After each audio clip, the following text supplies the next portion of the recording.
सभी को मेरा सादर प्रणाम।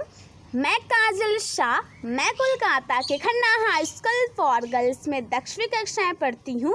आज मैं आप सभी के सामने अपनी एक भाषण लेके आई हूँ। मेरे भाषण का शीर्षक है एक भारत श्रेष्ठ भारत। सच में मेरा भारत देश बहुत ही श्रेष्ठ है, क्योंकि भारत ही एक ऐसा देश है जहाँ पे कई सारे जाति एवं धर्म के लोग यहाँ पे रहते हैं।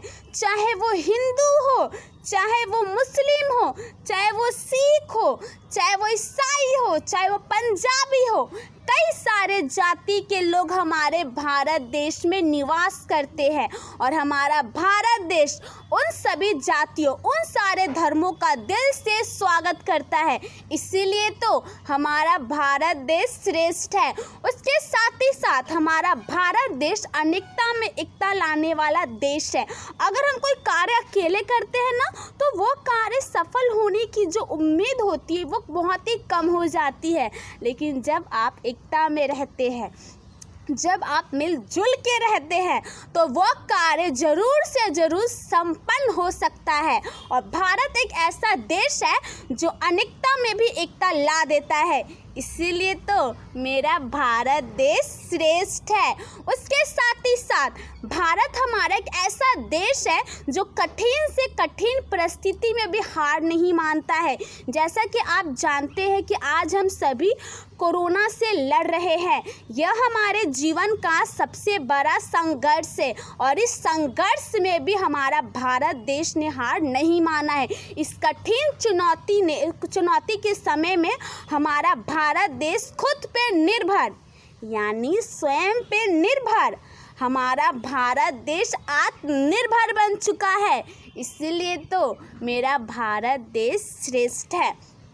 उसके साथ ही साथ यहाँ की जो पकवानें होती हैं, यहाँ की जो प्रकृति होती है, इस प्रकृति को, इस पकवान को चखने के लिए बाहर से लोग आते हैं, यानी विदेश के लोग हमारे भारत की खूबसूरती, भारत की प्रकृति, भारत का पकवान चखने के लिए आते हैं। इसीलिए तो हमारा भारत देश श्रेष्ठ है। उसके साथ ही साथ यहाँ की जो बोल चाल की भाषा होती है, जैसे कि हमारी मातृभाषा हिंदी, उनको सीखने के लिए बहुत सारे लोग यहाँ पे पैसे खर्च करके हमारे भारत देश में आते हैं हिंदी भाषा सीखने के लिए।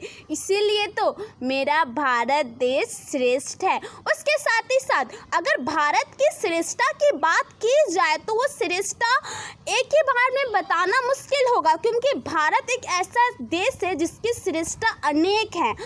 तो अगर हमें अपने भारत देश को और से और ज़्यादा श्रेष्ठ बनाना है, तो जो जितने भी आज के युवा हैं उनको प्रण लेना होगा, उनको शपथ लेना होगा, अपने कड़ी से कड़ी मेहनत, अपने कड़ी से कड़ी लगन करके हमारे भारत देश को विकसित कदम पे ले जाने की। मैं आज की युवा हूँ, मुझे अपने देश को और श्रेष्ठ बनाने के लिए, विकसित राह पे ले जाने के लिए मुझे कड़ी से कड़ी मेहनत और निरंतर प्रयास करना होगा। तभी हम अपने भारत देश को और से और ज़्यादा श्रेष्ठ बना सकते हैं। तो आप सभी के सामने मेरी छोटी सी भाषण प्रस्तुत थी। आप सभी ने मेरे भाषण को सुना, उसके लिए दिल से धन्यवाद।